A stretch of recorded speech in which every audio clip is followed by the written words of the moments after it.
बच्चों ये आपका 6 क्वेश्चन है, ठीक है। जो 3.3 प्रश्नावली आपकी चल रही है, अभ्यास 3.3 चल रहा है, उसका जो पहला क्वेश्चन है उसका पार्ट नंबर 6 है, ठीक है। चलिए, तो इसका आपको ये 2 रैखिक समीकरण दिए गए हैं, तो इनको बनाइएगा। चलिए, इसे हल करिएगा।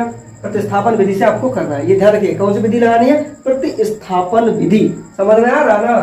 तो इसे हल करिएगा। इसका हल बराबर करना है तो इसे इधर करिएगा। 3 त्रिका 9, ठीक है। यहाँ पर इधर कर देता हूँ आपका 3 तिये 9 हो जाएगा, x हो जाएगा, -5 दूने माइनस का 10 y हो जाएगा, 2 तिया 6, और 6 जब इधर बट्टे में हो जाएगा ना पूरे पे, तो उधर जाएगा 2 नहीं 6 दूनी 12, यानी कि माइनस का आपका हो जाएगा इधर 12, ठीक है। इसको मान लीजिएगा बच्चों समीकरण नंबर 1। क्या मान लेंगे? इसे मान लेंगे, इसको देखिएगा, इसे मान लेंगे समीकरण नंबर 1, ठीक है। अब इसको करिएगा तो 2 का x में करेंगे, इधर भी इधर लिख देता हूं मैं, तो 2 का x में तो 2x हो जाएगा, प्लस का 3 का y में करेंगे तो 3y हो जाएगा, और इधर 2 तिये 6, अब 6 इधर जाएगा 13x 13 के गुणे में हो जाएगा, तो 6 से और ये कट जाएगा 6, यानी कि बचेगा कितना आपका 13 बचेगा बच्चों। इसे मान लीजिएगा समीकरण नंबर 2, ये आपका समीकरण 2 है। अब आपको कौन सी विधि लगानी है? प्रतिस्थापन विधि। देखिए समझिएगा आपको, विधि है प्रतिस्थापन, तो प्रतिस्थापन विधि में क्या करते हैं, एक समीकरण को लेते हैं, कोई सा भी एक ले लीजिएगा, चाहे दूसरा और चाहे पहला, या मैं चलिए आपको यहाँ पे दूसरा समीकरण लेकर दिखाता हूँ, क्योंकि पहले सवाल में मैंने पहला समीकरण लिया था, तो उस तरीके से आप समझ गए होंगे। तो यहाँ पे मैं आपको देता हूँ दूसरा समीकरण। चलिए, तो यहाँ पे लिख दीजिएगा समीकरण 2 लेने पर, या लिख दीजिएगा समीकरण 2 से, ठीक है, 2 से लिख दीजिएगा, कोई दिक्कत नहीं। तो 2 समीकरण उसे यहाँ पे आप लिखना पड़ेगा आपको। 2x + 3y = 13, ठीक है। तो इसमें x का मान निकालना बेटा, ठीक है। क्या निकालना है आपको? समझिएगा बच्चों, x का मान निकालना है। x का मान निकालने के y को 3y को उधर भेजना पड़ेगा और 2 को भी इधर भेजना पड़ेगा, यानी कि हो जाएगा तभी 13 - 3y बट्टे में 2। ये मान लीजिएगा समीकरण नंबर 3, ठीक है। इसे मान लीजिएगा समीकरण नंबर तीसरा बच्चों, ठीक है। और x का मान यहाँ पे आ गया है। अब आपको क्या करना है? हमने कौन सा समीकरण लिया? 2 लिया ना? क्या से लिया? 2 समीकरण लिया है आपने, तो 2 समीकरण लिया है, तो आपको अब क्या करना पड़ेगा?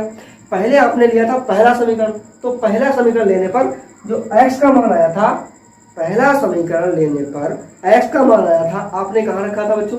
आपने रखा था समीकरण नंबर जो है 2 में। अब क्या करना है? अब आपने समीकरण 2 ले रखा है पहले से, ठीक है। तो अब आपको रखना है x का मान समीकरण नंबर 1, ठीक है। तो मैं यहाँ पे लिखता हूँ x का मान समीकरण 1 में रखने पर, ठीक है। समीकरण 1 में रखने पर बच्चों, कौन से समीकरण में रखोगे? 1 में। 1 कहाँ है?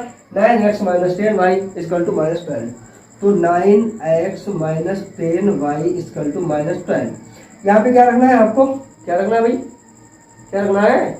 यहाँ पे रखना है आपको x की जगह पे ये वाला मान, यहाँ पे 9 और x की जगह पे 13 माइनस का 3y, ठीक है, माइनस का 3y बट्टे में आपका 2 हो जाएगा, प्लस का आपका हो जाएगा माइनस का 10y हो जाएगा, बराबर माइनस का 12, ठीक है। तो 13 ने में 117 हो जाएगा, और 117 और यहाँ पे 2 से यहाँ पे गुणा कर देंगे, 10 दूनी 20y हो जाएगा आपका, ठीक है।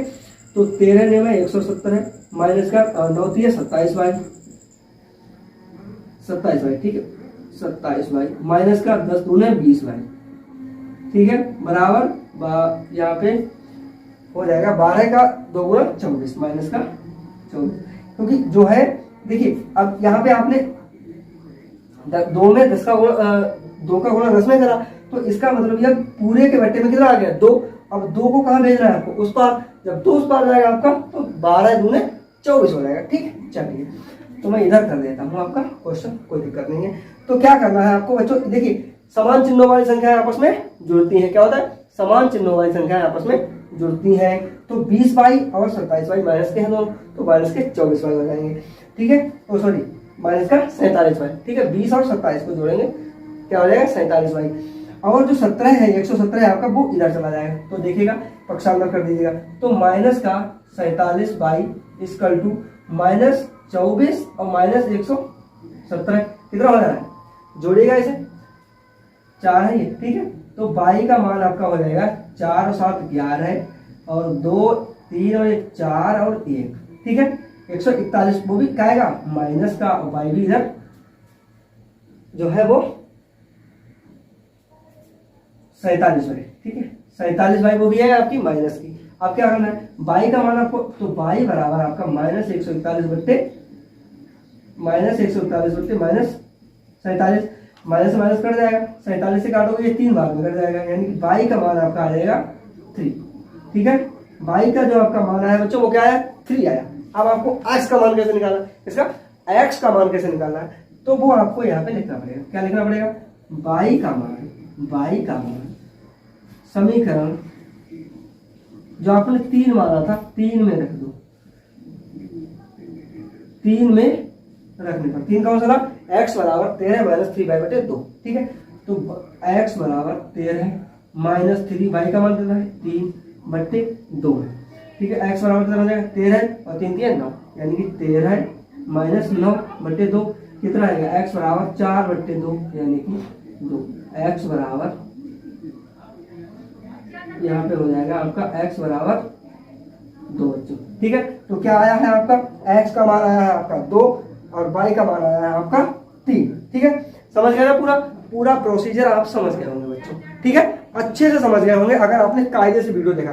देखिए वीडियो देखते समय मैं पहले भी आपको बता चुका हूँ, वीडियो देखते समय आप बुक को रखें साथ में, आप कॉपी और पेन को साथ में रखें, उसके बाद ही देखें, ताकि आप इसे लिखते भी जाएं, क्योंकि बिना लिखे कुछ नहीं होगा। वीडियो देखने से थोड़ी कुछ होगा, कॉन्सेप्ट को समझिएगा। मैथ का मतलब क्या है, मैथ जो है आपको कॉन्सेप्ट समझाने की चीज है, ठीक है। रटना नहीं है, इसमें कुछ रटना नहीं है कुछ भी, इसको समझिएगा, कॉन्सेप्ट आप समझ जाएंगे। इस तरीके से 1000 सवाल आपको मिले आसानी से कर देंगे ना, आसानी से कर देंगे, ठीक है। अब आप ये मेरा पसीना देख रहे हो बच्चों, तो मैं जो आपको वीडियो जहाँ बना रहा हूँ बच्चों, क्योंकि पंखा यहाँ पे चल नहीं रहा है ना, पंखा यहाँ पे नहीं चल रहा है। क्यों नहीं चल रहा है, क्योंकि यदि पंखा चलेगा तो आपके वीडियो में आप आ जाएंगे, तो आप डिस्टर्ब होंगे, ठीक है।